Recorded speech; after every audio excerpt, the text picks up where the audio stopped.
Meditation గురించి మీరు కొంచెం ఈ ఎట్లా అంటే సో కాల్స్ మెడిటేషన్ సెంటర్స్ ఏవైతే ఉన్నాయో మీకు దాని పట్ల ఒక రకమైన అభిప్రాయం ఉంది అనుకుంటున్నాను. అభిప్రాయం అంటే ఏం లేదు అభిప్రాయం.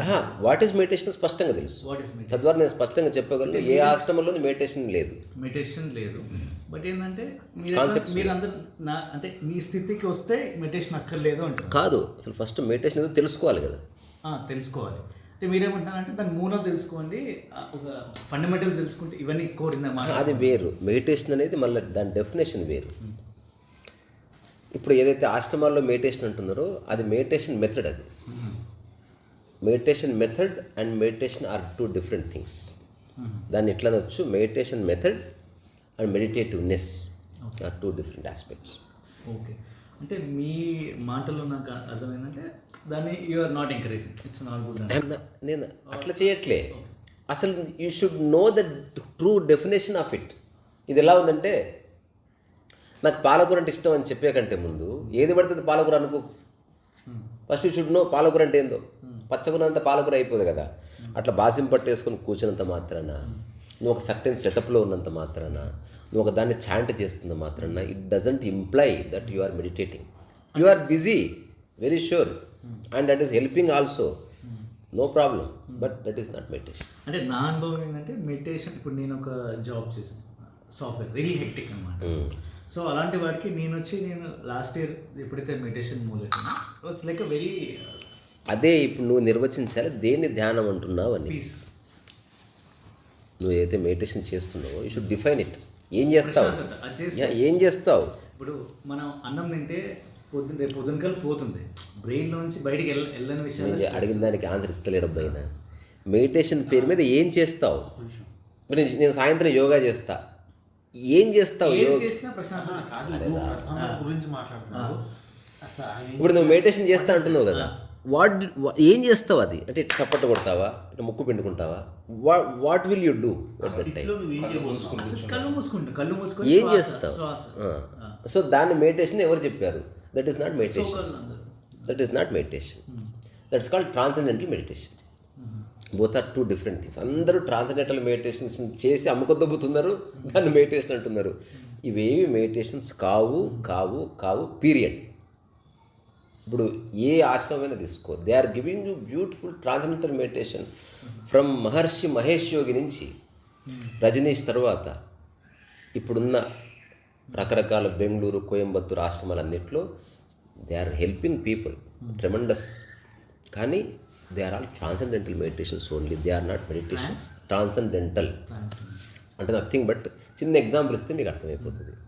ఒక చిన్న పిల్లవాడు ఏడుస్తున్నాడు, అమ్మే మమ్మీ మమ్మీ మమ్మీ నడుస్తున్నాడు, లేదా చాక్లెట్ అంటే అప్పుడు ఓ గురువుగారు వచ్చి ఒక లట్టపిట్ అంటారు చూసినావా, టిక్ టిక్ టిక్ టిక్ అని కొడతారు, అది ఇచ్చాడు, మైండ్ నిలబడ్డది. This is called transcendental.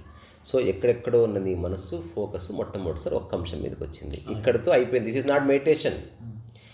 Now you are stuck here. ఇది చేస్తే బాగుంటావు, ఇది ఆపితే మమ్మీ అన్నావు, మళ్ళీ చేయాలి.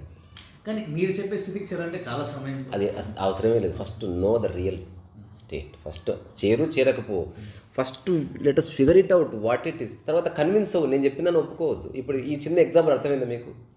అందరి చేతుల్లో బొమ్మలు ఇచ్చి చూపిస్తున్నారు అంతే. That is not meditation. They are fooling people and I'm not against them. దానివల్ల బెనిఫిట్ ఉంది, నేనే చెప్తున్నా. ఒకడు పెగ్గేస్తాడు, ఒకడు ఒక మెడిటేషన్ ప్రాక్టీస్ చేస్తాడు. I don't see many difference. సరే, పెగ్గేయడం మంచిది కాదు, హెల్త్కి మంచిది కాదు, ఇది కొంచెం ఆరోగ్యపరంగా బాగుంటుంది, but both are actually working in the same pattern అని అర్థం చేసుకోవడం చాలా చాలా చాలా చాలా ముఖ్యం. అసలు మెడిటేషన్ ఏంటి? అదే చెప్తాను మళ్ళీ ఒకసారి. ఇప్పుడు నేను చెప్పింది ఎవరో ఒకరు చెప్పండి, ట్రాన్సెండెంటల్ మెడిటేషన్ అని ఎందుకన్నాం? Why it is not meditation? Transcendental meditation అంటే ఆ పర్సన్ని ఒక్క ఏదో ఒకటి ఇచ్చి, అంటే ఎక్కడెక్కడో తిరుగుతుందన్న మనస్సు. నాకు మనస్సు వ్యాపారం గురించి, ఒత్తిడి, ఇది సినిమాలు, ఏం చేయాలి, టికి టికి టికి టికి టికి టికి టికి టికి టికి టికి నిలబెడతాం. That is transcendental. ఒక్క నిమిషం ఇక్కడే వచ్చి చెప్తాను. స్టోరీ చెప్పారు కదా, ఇక్కడ నాకు గుర్తొచ్చింది, ఇంపార్టెంట్ కూడా. చెప్పండి.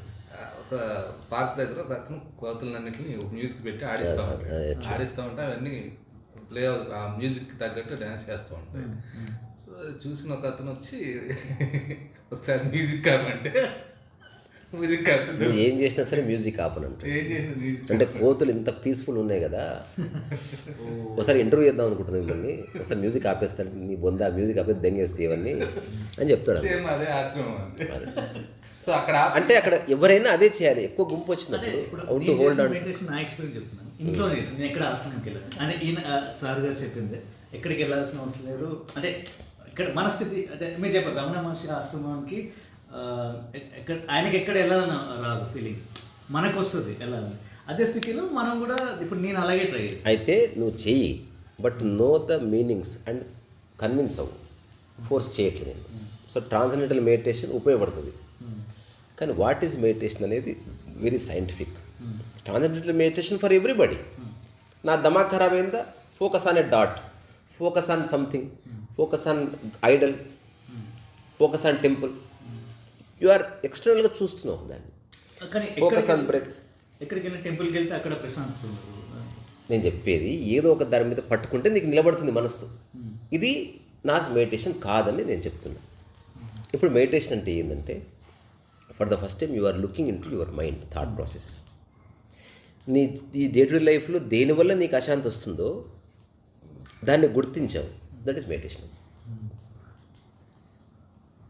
End of the story. దాన్ని ఏం చేయలేకే మనం. నేను మళ్ళీ చెప్తా. ఇప్పుడు నాకు రాత్రి కూడా నిద్ర పడతలేదు, అందుకని నాకు పొద్దునంతా అశాంతి ఉంది. ట్రాన్సెండెంటల్ మెడిటేషన్లో ఈ అశాంతికి సొల్యూషన్ కనుక్కోకుండా they are focusing on something else. అట్లా కాకుండా for the first time you focused upon your own mind. Okay, నువ్వు మొట్టమొదటిసారి నిన్ను నువ్వు ఎగ్జామిన్ చేస్తున్నావు. అందుకే ఈ 2 పదాలు చెప్పారు, వితౌట్ ప్రిజుడిస్ అన్నారు. అంటే ఎలాంటి ప్రిజుడిస్ లేకుండా, పార్షియాలిటీ లేకుండా నువ్వు నీ మైండ్ని చూడాలంటే you should be extremely brutally honest. That's what meditation అంటే. నువ్వు ఇప్పుడు నీ మైండ్ చూసి, నీ ప్యాటర్న్ చూస్తే, నేను జీవితంలో ప్రశాంతత అనుభవించకపోవడానికి కారణం ఈ 2 విషయాలు. మెడిటేషన్ అయిపోయింది. ఈ 2 విషయాలు సాల్వ్ చేయడానికి నువ్వేం చేస్తావు తర్వాత సంగతి. First but you knew what is the issue. అంతవరకే మెడిటేషన్ హెల్ప్ చేస్తుంది. కానీ ఇప్పుడు ఒక డ్రామా అయిపోయింది. అందరూ ఒక ఇది ఎట్లుందంటే ఎవ్రీథింగ్ ఈజ్ మెడిటేషన్. అట్లా ఉండదు. అంటే మీరు చెప్పేది వాస్తవమే. నేను చేస్తున్నసేపే దాన్ని నువ్వేమనంటే మెడిటేషన్ అన్నకు ఇప్పటి నుంచి you call it transcendental meditation. Sir ఏం చెప్తున్నారంటే, నీకు మైండ్ స్థిరంగా లేనప్పుడు ఎందుకు స్థిరంగా లేదో ఆలోచించమంటారు. అది meditation. You are looking directly into your mind without prejudice. Prejudice ఉందా, you fool yourself. Prejudice ఉన్న వాళ్ళు చాలామంది చేస్తారు. ఆ ఎంక్వైరీ చేసినా నేను బాగానే ఉన్నాను తెలిసిందో, వాడు భయం వేస్తుంది వాడికి. అట్లా కాకుండా జెన్యున్గా వాడు చెప్తున్నాడు, ఈ ఒక్క అంశము నా అశాంతికి కారణం. ఇది యూ మెడిటేషన్ అయిపోయింది. సొల్యూషన్ అనేది అప్పుడు నువ్వు చేతులు ఉంటే సొల్యూషన్ నువ్వు చెయ్యి. అప్పుడు గురువు దగ్గరికి వెళ్ళాలి.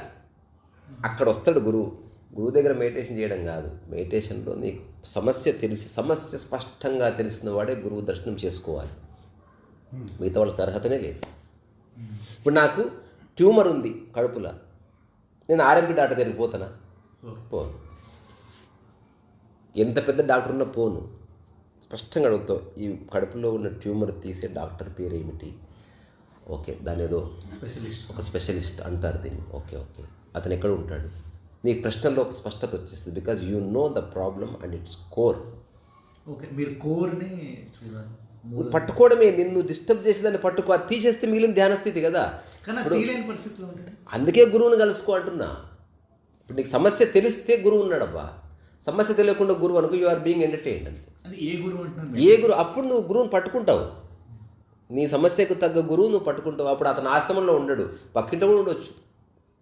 నా సమస్య చెప్తాను సార్. ఒక పని మొదలు పెడతాం. మొదటి రోజు చాలా ఎన్సిస్టాటిక్ చేస్తాం. 2వ రోజు కొంచెం తగ్గుతుంది, దాని ప్లేస్లో వేరేటి వస్తుంది. అది కామన్. అది 3వ రోజు ఇంకాస్త తగ్గుద్ది, ఇంకోటి వస్తుంది. 4వ రోజు కంప్లీట్గా వ్యానిష్ అయిపోతుంది. మళ్ళీ వారం రోజులు తగ్గుతూ వస్తుంది. అది కామన్. బికాజ్ అది నీ పని కాదు అను, కాబట్టి ఇట్లా జరుగుతుంది. ఏది మనం జీవితకాలం కొనసాగిస్తామో అది ఎంచుకున్న తర్వాత ఇవే ఉండవు. నేను ఒక చిన్న స్టేట్మెంట్ ఇస్తా, ఇంటికి పోయిన తర్వాత మళ్ళీ ఒకసారి విను లేదా గుర్తుపెట్టుకో. నువ్వు ఏదన్నా పని చేయి, ప్రతిరోజు 3 గంటలు ఇష్టం ఉన్నా చెయ్యి, ఇష్టం లేకునే చెయ్యి. ఇదొక్కటే ఆ పని యొక్క మూలంలోకి రిలేటెడ్ చేస్తుంది. I'm learning violin but today I'm not interested, but I have to practice 3 hours. But still if I am not, you have to. ఇది ఒక్కటే మార్గం. వచ్చిన ఓపిక లేదు. ఏదున్నా సరే, మరణశయ్య మీద ఉన్నా సరే ఆ 3 గంటలు నువ్వు చెయ్యి. ఇది ఫస్ట్ మెకానికల్గా స్టార్ట్ అయ్యి సడన్గా ఇట్ బికమ్స్ ఆర్గానిక్. అండ్ ఈ 3 గంటల్లో రోజు ఉన్నంత 100% ఇవ్వలేము, 50% నువ్వు అసలు అక్కడే ఉండు, నువ్వు అసలు వైలిన్ ముట్టుకో, ఇట్లా పట్టుకొని పడుకోవాలి. వేరే ధ్యాస లేకుండా ఫ్రెండ్స్ అడుగుతున్నారు, రారా ఆడుకుందాం అంటే ఇంకో 2 hours తర్వాత వస్తాం. ఇక్కడ ద్వారం ఓపెన్ అవుతుంది భయంకరంగా. రియల్ మ్యాజిక్ అది ఇక్కడే ఉంది. ఇష్టాయిష్టాలకు అతీతంగా. నేను చిన్న ఎగ్జాంపుల్ చెప్తా. బాత్రూమ్ ఇష్టం ఉన్నా పోతావు, ఇష్టం లేకుండా పోతావు. భోజనం ఇష్టం ఉన్నా చేస్తావు, ఇష్టం లేకుండా చేస్తావు. అందుకే సంసారం అందరు అంటే కొంచెమే సారం ఉంటుంది. ఇష్టం ఉన్నా చేస్తారు, ఇష్టం లేకపోయినా చేస్తారు. ఎవడబ్బా రోజు అదే వైఫ్ అండ్ హస్బెండ్ ఒకరి మొహాలు ఒకరు చూస్తారు. ఏ ఇష్టం ఉండదు, అయిష్టం కూడా ఉండదు. That becomes routine. అక్కడే లిబరేషన్కి ద్వారం అవుతుంది. శ్వాస ఇష్టాయిష్టాలకు అతీతం, ఆకలి ఇష్టాయిష్టాలకు అతీతం. అట్లనే ధ్యాన స్థితి కూడా ఇష్టాయిష్టానికి అతీతం. శ్రద్ధ ఇష్టాయిష్టానికి అతీతం. ఆర్ట్ ఇష్టాయిష్టాలకు అతీతంగా ఉండాలి. నాకు నచ్చితే చేస్తా, నచ్చకపోతే చేస్తా అంటే నీకు నచ్చదబ్బా ఒకరోజు, ఆబ్వియస్గా నచ్చదు. అది బలవంతంగా చేసిన పని. అందుకని జీవితకాలం చేసే కొన్ని పనులు పెట్టుకో. ఇష్టం ఉన్నా చెయ్యి. ఇప్పుడు మేము పార్క్ చేస్తున్నాం. ఎవడబ్బా రోజు పోయి వర్షంలో చేసేది? ఏముండదు. ఇష్టము లేదు, అయిష్టము లేదు. అది జీవన విధానం. అది జీవన విధానంలో ఇష్టం ఉండదు, అయిష్టం ఉండదు. శ్రద్ధ ఉంటుంది అంతే. అది ప్రకృతి పట్ల అనేది మనం చేసే జాబ్లో అయినా ఏదో దేంట్లో అయినా. సో ఇష్టాయిష్టాలు లేకుండా చేసే స్థితి నీకు వచ్చిందనుకో, అసలు నువ్వు ఎప్పుడు ఒక సమగ్రతలో కదులుతావు. ఫస్ట్లో చాలా మెకానికల్ ఉంటుంది, కానీ హఠాత్తుగా ద్వారం ఓపెన్ అవుతుంది. Whole existence works through you. అసలు నీకు సమయం తెలియదు. Because you are beyond likes and dislikes. అప్పుడు ఒక మైండ్ ఉందనుకుంటున్నారా? లేదు. మైండ్ ఓన్లీ కోఆపరేటివ్ స్టేట్లో ఉంటుంది. It is there with you as a friend. It is neither disturbing you nor encouraging. It is there. నేను ఉంటాను, ఓ ఫ్రెండ్ రా, నేనున్నా వెళ్ళరా అన్నట్టు ఉంటుంది. And that mind is very powerful mind. ఎందుకంటే మీరు చెప్పిన దానికి అది అందరి పరిస్థితి, అది మీ పరిస్థితి. నేను యూట్యూబ్ చేస్తున్నా, నాకు ఇష్టం లేదు, ఇష్టం లేదు. నేను దాన్ని నా జీవన విధానంగా చూస్తున్నాను. నాకు ఇష్టం లేకపోతే శ్వాస ఆపేసుకునే లక్షణంలో చాలామంది చచ్చిపోతారు. అందుకే ప్రకృతి కొన్ని వాటి చేతులు పెట్టేసుకున్నది. అది పెద్ద ప్రాబ్లం. ఇది నవ్ ఇస్ ఎ సొల్యూషన్. మీరు ఏ పని అయితే చేయాలనుకుంటున్నారో ఆ పనిని పట్ల ఎప్పుడు పట్టుకోవాలి. దీనికి ఒక చిన్న సూత్రం ఉంది, చెప్పి ముగిస్తా. వైలిన్ నేర్చుకున్నవాడు ఎప్పుడు నేర్చుకోవాలంటే ఒక గురువు చెప్తాడు అనమాట. వైలిన్ సమక్షంలో కూర్చోవాలి, తహతహ ఉంటుంది చూసినావా, అప్పుడు నేర్చుకోవద్దు. అసలు ఏ ఆసక్తి లేని క్షణం ఒకటి వస్తుంది, అప్పుడు పట్టుకోవాలి దాన్ని. That is the beginning of learning. But మిగతా వాళ్ళతో పోలిస్తే మనం వెనకాల పడిపోతుంది. అసలు పోల్చుకొని వద్దని ఫస్టే మాట్లాడుతుంది. అసలు ఏదైనా నేను వివాహం ఎందుకు చేసుకున్నా? I'm not neither excited not disappointed. అంటే మీరు ఆ స్థితికి వచ్చారు. ఎంతమంది చెప్పినా వినలేదు. నేను పోల్చుకోవట్లే కదా. ఇప్పుడు మా అమ్మ అందరూ అనేవాళ్ళు, వాళ్ళంతా ఉద్యోగాలు చేస్తున్నారని తెలియక అని చెప్తుంటే, అంతే, అది వాళ్ళ ఇష్టం. ఇప్పుడు చాలాసార్లు చిన్న చిన్న ప్రశ్నలు అడిగితే ఏకదం సెట్ అయ్యేటోళ్ళు. ఇప్పుడు నాకంటే ముందు ఉద్యోగాలు చేసి డబ్బు సంపాదిస్తున్నాడు కదా, ఒక 25 ఏళ్ళ తర్వాత వాడు కట్టుకున్న ఇల్లు పక్కకు పెడితే నా లైఫ్కి వాళ్ళ లైఫ్కి ఏం తేడా ఉండదు. అది నేను చూస్తున్నా. జస్ట్ ఇంటి పాయింట్ ఆఫ్ వ్యూ నేను లైఫ్ని చూస్తాను. ప్రాపంచిక విషయం నాకు జస్ట్ ఇల్లు అనేది నా దృష్టిలో చాలా తుచ్చమైన విషయం. అట్లాంటి దానికోసం లైఫ్ ఇవ్వడం అనేది అంతకంటే స్టూపిడిటీ. మా ఫ్రెండ్స్ ఇస్తున్నారు, ఇచ్చుకొని నేను ఆ తప్పు చేయను. నా లైఫ్లోకి ఇల్లు అలవోకగా రావాలి. అది దాని గురించి పని చేయడం ఏంటి? అసలు లైఫ్ అంటే ఎందుకు తెలుసుకునే ప్రయత్నం చేస్తున్నాను. డిస్టర్బ్ చేయకండి అని చెప్తుంటే somehow every one use to understand. ఎందుకంటే నేను సిన్సియర్గా చెప్తుంటే కొన్నిసార్లు ఇరిటేషన్ వచ్చినా కూడా ఇలా శ్రద్ధగా కూర్చోబెట్టి మంచి డిబేట్లో దింపి చిన్న ఎగ్జాంపుల్స్. కష్టపడి ఉంటుంది. కష్టం అంటే పక్కలతోనే వచ్చి తలకాయ నొప్పి అంత. నాకేం, నేను బాగానే ఉన్నా. ఇప్పుడు నేను ఊరికి పడుకుంటే సలహాలు ఇచ్చేటోళ్ళు అట్లా, అది ప్రాబ్లం. అదర్వైజ్ నాకు ఎప్పుడు నాతో నా కాన్ఫ్లిక్ట్ వ్యక్తిగతంగా చాలా ఉన్నది. అంటే ఆ మైండ్ అడగాలి కదా, పని చేయడానికి ఆసక్తి లేదు, అటువంటిది ఏమీ లేదు. పని చేయక తప్పదని తెలుసు, కానీ దానికి తగ్గ స్ఫూర్తి రావట్లే. మనీ వచ్చేస్తుంది, కరప్షన్ వస్తుంది, వాడికంటే అంటది, ఇది అంటది, గొప్పగా అంటది, ఇంకా బాగుంటుంది, ఇవన్నీ కాదు ఇదంతా అబద్ధం అని తెలుస్తున్నా వస్తుంది. సో అప్పటి నుంచి ఇది అర్థమైంది, ఫోర్స్ చేస్తే ఇది పట్టుకోదు. ఇవన్నీ పనులు చేస్తూ బట్ బీ అవేర్. ఎప్పుడన్నా ఏదన్నా చేయకూడదు చేసినా తెలుసు, బట్ ఐ డిడ్ ఇట్. తెలుసు నాకు ఇదంతా అనవసరం అని. కొన్నిసార్లు నేను ఇట్లా చెప్పిన సందర్భాలు ఉన్నాయి. ఇప్పుడు నేను కోపంతో అరుస్తున్నా, పక్కవాడు చెప్తుంటే నేను ఇట్లా కోపంతో అరుస్తున్నా, ఇదంతా వేస్ట్ అని తెలుసు నాకు. స్టిల్ ఈ క్షణం నాకు అరవాలనిపిస్తుంది, అరుస్తున్నాను, మళ్ళీ కొట్లాడుతుంటే. అది అడగలేదు, నేనేం చేయాలి? సర్వం తెలుసు, కానీ అది ఆ స్థితి రాలేదు ఇంకా. ఇప్పుడు నేను అరిచినా కూడా అరవనట్టే అట్లుంటుంది. ఉత్తదే డొల్లా, ఏముండదు దాంట్లో, బలం ఉండదు, నటన. నేను ముందే చెప్పేసిన కాబట్టి ఎప్పుడు నా అరుపుని సీరియస్ తీసుకోండి ఇప్పుడు. కానీ నా యొక్క భావం తీసుకుంటారు అనమాట. నేను మరిచి చెప్పక్కర్లేదు, ఊరికే నేను కూడా ఎంజాయ్ చేస్తాను. ఎందుకు ఇంత గట్టిగా అరుస్తున్నావు అని అడిగితే గొంతుకు ఎక్సర్సైజ్ అని చెప్తాను నేను ఒక్కోసారి. ఒక్కటే అబ్బా, మా బుచ్చారెడ్డి గారు చెప్పారు, ఆయన ఉన్న ఊరు ఇది, ఈ ఇంటి నుంచి ఆ ఇంటికి ఎన్నోసార్లు పోయినా, ఆయన ఎప్పుడు ఒకటే, ఆచరించేవాడు చెప్పిందే వింటారా అని. ఇప్పుడు సమాజంలో గెలిచిన వాడు చెప్పింది వింటారు, వినరు. ఇప్పుడు గెలిచిన వాడు గెలిచాడు కాబట్టి వింటారు అంతే. రామాయణం చెప్పిన వినడు. నిజానికి మీరు స్పెసిఫిక్గా చూస్తే ఆ గెలిచేవాళ్ళు ఏమీ చెప్పట్లేదు అసలు వినడానికి. ఇప్పుడు విరాట్ కోహ్లీ ఇప్పటివరకు ఇచ్చిన అన్ని స్పీచుల్లో మానవజాతికి ఉపయోగపడే ఒక్క మాట ఉంటే చూపించండి. ఏముండదు. ఉత్త వల్ల సక్సెస్, అప్పుడు 4 కొట్టాను, నా రూమ్మేట్ ఎట్లా అన్నాడు, you took very sportively, that was a great loss, ఇట్లా ఈ డిస్కషన్ ఉంటుంది తప్ప విరాట్ కోహ్లీకి డబ్బులు రాకపోతే ఆడగలడా అని నా ప్రశ్న. అంటే ఆచరించేవారు ఇక్కడ ఉండడు, వాడు చేసుకుంటాడు. ఆచరించేవాడు క్రికెట్ గురించి ఎవడన్నా ఉపయోగపడుతుంది ఏమో ఆయన చెప్పింది. నేను చెప్పేది జీవితంలో ఎవడు ఆచరిస్తున్నాడో ఆచరించేవాడు చెప్తే టక్కున అర్థమైపోతుంది. అదొక్కటే ప్రమాణం, ఇంకా వేరేది లేదు. వాడు గురువా లేకపోతే ఆశ్రమం ఉందా, వెనక పెద్ద సెటప్ ఉందా, ఇవన్నీ ఇర్రెలవెంట్. ఎదుటి వ్యక్తి మైండ్కి తెలుసు ఎవడు ఆచరించి చెప్తున్నాడు, ఎవరు ఆలోచించి చెప్తున్నాడు, ఎవడు ఆవేశంలో చెప్తున్నాడు, ఎవడు ఏదో ఎక్స్పెక్ట్ చేసి చెప్తున్నాడు, మైండ్కి మొత్తం తెలుసు. It will recognize. అయినప్పటికీ కొన్నిసార్లు మాయా కమ్ముకొని మనం భ్రాంతిలో పడతాం. కానీ నిజంగా అర్థం చేసుకున్న ఆచరించిన వాడు చెప్పినప్పుడే ఎదుటి వ్యక్తి నిజంగా అర్థమైంది. బికాజ్ అతనే ప్రత్యక్షం ప్రమాణంగా ఉన్నాడు కాబట్టి. కానీ ఆచరించే వాళ్ళు మనకి కనిపెట్టాలంటే కనిపెట్టలేదు, నీకు దొరికిపోతారు. అంటే నీ ప్రశ్న జెన్యూన్ అయితే నీకు జవాబు ఖచ్చితంగా దొరుకుతుంది. మన చుట్టూ చాలామంది జ్ఞానులు ఉన్నారు, నువ్వు సిద్ధంగా లేనందుకు వాళ్ళు కనబడట్లేదు నీకు. ఫేక్ వాళ్ళు కూడా ఎక్కువ ఉన్నారు, అన్నీ ఉన్నారు. అన్నిటి మధ్య నువ్వు వెనుక్కోవడమే. బట్టల షాప్కి వెళ్తే అన్నీ ఉంటాయి. అట్లా మనం పనిచేసే చోటు కానీ ఇక్కడ సింపుల్గా ఒక ముక్క ఎలా ఉండాలి మనం ఆ ప్లేస్లో? ఒకవేళ ఉద్యోగం అయితే ఉద్యోగం కొంచెం నటించాలి. ఆ కంపెనీ కోసమే నువ్వు ఉన్నట్టు కనిపించు.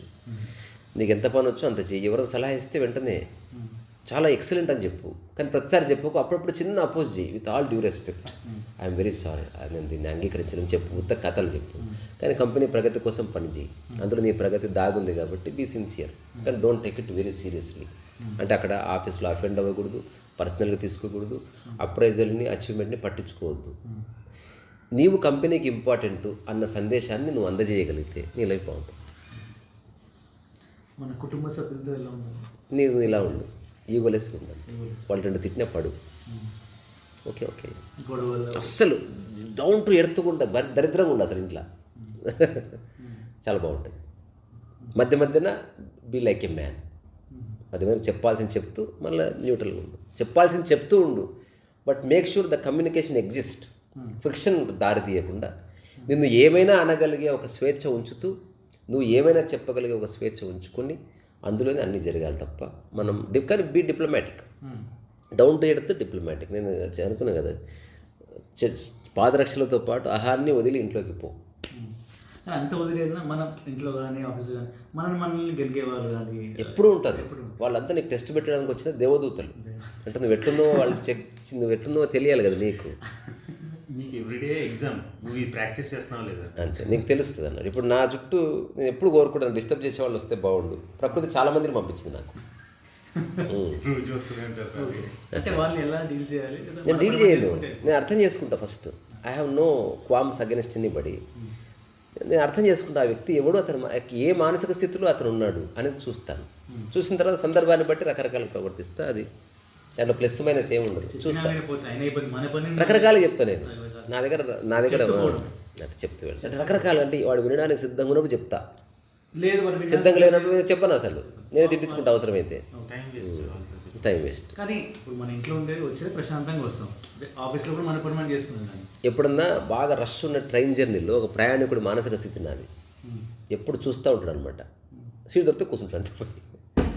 అట్లా ఎదుటి వ్యక్తిని నేను నిరంతరం చెప్పినా కదా, ఒక పులితో ఎట్టుంటాడో నేను మనుషులతో అట్లుంటా. I'm always aware of.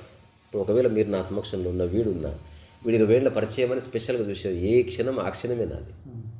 నిరంతరం ఎరుకలో ఉంటా. ఒక క్షణం కూడా ఏమంటారు క్యారీడ్ అవే ఉండదు. నిలబడే చూస్తాను అంతే. నన్ను నేను చూస్తాను. స్నేహితుల మీద అసలు అటువంటి ఎవరు లేరు, అందరు సేమ్. 25 ఏళ్ళ క్రితం కలిసిన ఫ్రెండ్ వస్తే మీరు వస్తే సేమ్ ఒకటే. ఎందుకంటే నాకు గతమే లేదు, అభిప్రాయం లేనప్పుడు ఇంకా స్నేహం ఎక్కడిది. ఎవరితో ఉన్నా బాగుంటాను నేను. నాకు ప్రత్యేకంగా స్నేహితులు అక్కర్లే, అందరితో మంచిగా ఉంటాను నేను. అందరికీ గౌరవిస్తాను. బేసిక్ నీడ్స్ అందరితో షేర్ చేసుకుంటా. మీరుంటే ఖచ్చితంగా నేను ఫుడ్ వండి పెడతాను మీకు మంచిగా బెడ్ అరేంజ్ చేసి పడుకోమని చెప్తాను. I don't discuss personal things. Existential things వరకు I will take care. As a human enhance అవ్వాలంటే మెడిటేషన్ గురించి చెప్పారు కదండి, ఇంకేమైనా ఉన్నాయా? దేర్ ఇస్ నో ఎన్హాన్స్మెంట్ అని తెలుసుకోవడమే రియలైజేషన్. అప్పుడు మనం మానవ జన్మ తీసుకుంది ఎన్హాన్స్మెంట్ కోసం కాదు. ఈ మానవ జన్మలో పీకేది లేదని తెలుసుకోవడానికి జన్మ తీసుకున్నాను. You live, that's all. Enhancement అనేది పోలిక వల్లనే. చూడు, ఇప్పుడు ఒక మర్రి చెట్టు సహజంగా గ్రో అవుతుంది బై ఫోర్స్. ఎన్హాన్స్మెంట్ అన్నది ఇట్స్ అన్ అప్లికేషన్. అంటే ఏం చెప్తారంటే జీవన్ మరణ చక్రం నుంచి బయటపడడం కోసం మానవ జన్మ వచ్చింది. అవును, కరెక్ట్. మరి ఏం పీకేది లేదని తెలుసుకోవడమే ఆ చట్టం నుంచి బయటపడడం. పీకుతున్నావు అంటే నీకు మళ్ళీ నెక్స్ట్ లైఫ్ ఉంటుంది కదా, ఇంకా పీకొద్దా ఫర్దర్గా? ఆలోచించి నీవే. నిజం, అది కరెక్ట్. జనన మరణ చట్టం నుంచి బయటపడడానికి ఏం పీకేది లేదని తెలుసుకో. You are nobody. As a పర్సన్గా నువ్వేం చేస్తలేవని తెలుసుకోవడమే జీవన్ముక్తి. యాజ్ ఎ పర్సన్గా నువ్వు ఇక్కడ కూర్చున్నావు, ఈ ఇల్లు కూడా ఉంది నీ ముడ్డి కింద. తద్వారా నువ్వు ఒక్కడ కూర్చొని లేవు, ఇల్లు కూడా నిలబెడుతుంది అట్లా. సో ఇట్స్ నీ యొక్క కదలికలో సమస్తం భాగస్వామ్యం అయ్యే ఉంది. నువ్వు గుర్తించు లేకపోతే అంత కలిపితేనే నీ వేరిట్లా ఊపుతావు అనమాట. ఎంత కలిసి నీ చేతిలో ఊపిస్తుందని ఎక్స్ట్రాడినరీ విషయం అది. అది ఏ క్షణం గుర్తిస్తామో ఆ క్షణంలో నీ అహం ఇట్లా బొందబడుతుంది, వెళ్ళిపోతుంది. You are not alone. Everything is part of you. Through you many things are happening అని నీకు ఖచ్చితంగా తెలిసే క్షణం వచ్చినప్పుడు జననము లేదు, మరణము లేదు, చట్రము లేదు, అసలు కర్మనే లేదు. నువ్వెక్కడ చేస్తున్నావు? అంతా కలిపి చేస్తున్నావు. ఓన్లీ త్రూ మైండ్ సక్సెస్ కోసం, ఫెయిల్యూర్ కోసం, ఈగో కోసం చేసేవే నీ కర్మలు. మిగతాదంతా ఎగ్జిస్టెన్స్. నువ్వు తింటుంది అనుకుంటున్నావా? ప్రకృతి తింటా ఉంది, తినిపిస్తుంది నీతోటి. దాన్ని కడుపులో వేస్తున్నావు యాక్చువల్లీ. అమ్మ నాన్న భార్య ఎలా బ్యాలెన్స్ చేసుకో? ఎవరికి వాళ్ళు యూనిక్కే. ఇద్దరు స్టూపిడ్ అయితే ఇద్దరిని ఫూల్ చేయి అంతే. ఇద్దరు స్టూపిడ్ అని తెలిస్తే ఇద్దరిని ఫూల్ చేయి. ఇంకా అబద్ధం చెప్పు. ఎవరు అడిగితే వాళ్ళు నువ్వే గ్రేట్ అని చెప్పు. ఇద్దరు ఉన్న చోట నువ్వు ఉండకు. ఇద్దరు కలుస్తున్నారా, యు గో అవే. మాకెందుకు బాత్రూమ్ వస్తుంది వెళ్ళిపో. వాళ్ళ మీద నీకేం ద్వేషం లేదు, కానీ యు అండర్స్టూడ్ అంతే. జాబ్ మనకున్న గోల్, మన ఇష్టమైన లైఫ్లో చేయాల్సిన మనకున్న ఈ రెండు ఎట్లా? జాబే నీ గోల్ అనుకోవాలి. మన సపరేట్ గోల్ ఉంటే జాబ్ ఎందుకు? అది చేస్తూ అది అన్ని అట్లా కుదరదు కదా. ఇప్పుడు జాబ్ ఉంది, అది స్టెబిలిటీ కోసం, ఓన్లీ ఆర్థిక భద్రత కోసం. అది వచ్చేది మనకు సరిపోదు అనుకోండి, డబ్బా. అప్పుడు జాబ్ చేయొద్దు. నువ్వు జాబ్ చేస్తూ ఆ సంవత్సరం ఇంకా ఒక్క క్షణం కూడా వృధా చేయకు. నెట్ఫ్లిక్స్లో సినిమా కూడా చూడకు. నువ్వు ఒక్కటే ఆలోచించు, how to earn money abundantly. What is my potential, what are my resources, నాకు ఎన్ని డోర్స్ ఓపెన్ ఉన్నాయి, నా దగ్గర ఎంత క్యాపిటల్ ఉంది, నేను ఏం చేయగలను. ఒక సంవత్సరంలో మార్గం దొరుకుతుంది. అప్పుడు అది చేస్తూ మిగతా 4-5 అవర్స్ బయట ఏదైనా చేయి. ఎగ్జాంపుల్ చెప్తున్నా, చేస్తూనే అసలు ఒక్క క్షణం వేస్ట్ చేయొద్దు. అసలు జాబ్ చేస్తూనే. ఇప్పుడు ఎగ్జాంపుల్ అక్కడ 60,000 వస్తుంది, 1,00,000 రూపాయలు వస్తుంది. నువ్వు బయట 4-5 గంటలు నీ ఇంటెలిజెన్స్తో 40,000 ఎర్న్ చేస్తున్నావు. ఇప్పుడు ఒక 6 నెలల తర్వాత ఇక్కడ 50,000 వస్తున్నాయి, అక్కడ ₹1,00,000 వస్తున్నాయి. ఇంకొక 6 నెలల తర్వాత ఇక్కడ 80,000 వస్తున్నాయి, ఇక్కడ ₹1,00,000 వస్తున్నాయి. మెల్లగా అది వదిలేయి, మొత్తం ఎనర్జీ ఇక్కడ పెట్టేసి. ఓకే, ఇది స్టేబుల్ అయిన తర్వాత అది వదిలేదు. తప్పదు, అనుకుంటే ఏదైనా సాధ్యమే.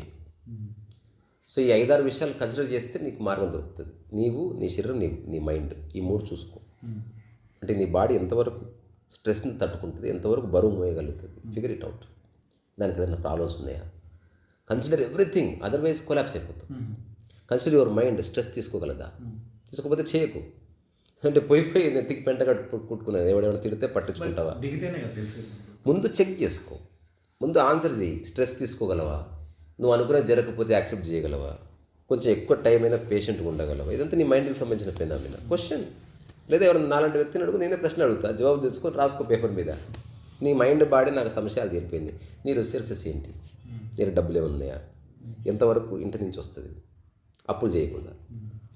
నీలో ఉన్న స్పెషల్ స్కిల్స్ అండ్ పొటెన్షియల్ ఏంటి, మాట్లాడగలవు. ఇప్పుడు నువ్వు చేసే పనికి మాటలు ఏమైనా తోడైతే చూసుకో. ఇదంతా ఒక అన్వేషణ, ఒక మెడిటేటివ్గా చూడవలసిందే. డబ్బు ప్రశాంతత ఏది? రెండు. డబ్బు సెకండరీ, డబ్బు ఇంపార్టెంటే, ప్రశాంతత ఇంపార్టెంటే. కానీ డబ్బు వల్ల ప్రశాంతత రాదని తెలుసుకో. అంటే ఈ రెండుకి లింక్ పెట్టడం తప్పు. డబ్బు ఇంపార్టెంట్, ప్రశాంతత ఇంపార్టెంట్. డబ్బు లేకపోతే కొన్ని పనులు ఆగిపోతాయి, ప్రశాంతత లేకపోతే జీవితం వృధా అనిపిస్తుంది. కానీ డబ్బుతో ప్రశాంతత వస్తుందని మాత్రం అనుకోవద్దు. నువ్వు కరుడుపతి అయినా ప్రశాంతత వేరు, డబ్బుతో నీకు క్రూయిజ్ వచ్చిందంతే. బట్ ప్రశాంతత ఈజ్ డిఫరెంట్. అది ఎక్కడుందో ఉంటుంది, డబ్బుకి ఏం సంబంధం లేదు. ఎగ్జిస్టెన్షియల్ అనేది ప్రశాంతత. ఎగ్జిస్టెన్స్లో హాయి ఉంది, ప్రశాంతత ఉంది, నిశ్చలత ఉంది. ఇవన్నీ చూడడానికి సేమ్ ఉన్నా ఎలాంటి ఆలోచనలు లేకపోతే నిశ్చలత. నీ ఉన్న యాంబియన్స్ని అర్థం చేసుకుని అందులో ఫిట్ అయితే హాయి, ఏది ఉన్నా లేకున్నా పట్టించుకోకపోతే ప్రశాంతత. ఇది 3 వేరే వేరే అనిపిస్తుందా, 3 ఒక్కటే. ప్రాపంచికంగా నువ్వు బతకడానికి డబ్బు అవసరం కాబట్టి దాని పట్ల ఎరుక అవసరం అవుతుంది తప్ప డబ్బు లేకపోతే లైఫ్ లేదు. డబ్బు ఉండాలి, డబ్బు ఖచ్చితంగా సంపాదించాలి. కానీ రాను రాను అవసరాలు తగ్గిస్తురా. Make lot of money, but నీకు అవసరాలు తగ్గించుకుంటురా. డబ్బుని వీలైతే బ్యాంకులో దాచిపెట్టు, బాండ్స్ కొను, ఇన్వెస్ట్ చేయి. డబ్బుల వ్యామోహం లేదు నాకని చెప్పు. ఈ డబ్బు ఇప్పుడు అంతా పోయినా ఐ డోంట్ కేర్ అండి, నా ప్రశాంతతకి డబ్బుకి ఏమాత్రం సంబంధం లేదని డిక్లేర్ చేస్తూనే జీవిత ప్రయాణం మొదలుపెట్టు. నేను చెప్తున్నా, ఇప్పుడు ఇల్లు ఉంది, ఇది పీకినా ఐ డోంట్ మైండ్. నా ప్రశాంతతకు వచ్చే డోకాలి, నాకు ఇదే టాకు రోడ్డు మీద కూర్చొని చేస్తాను నేను. అక్కడే నా జీవితం నిర్మించుకుంటూ పేపర్ మీద వేసి ఒక వారం రోజుల్లో 2-3 వేలు అర్నీ చేసుకుని అక్కడి నుంచి ఇల్లు తీసుకుని ఏదో చేస్తాను నేను. భయపడేది ఏం లేదు. అట్లా అంతేనా? థ్యాంక్స్.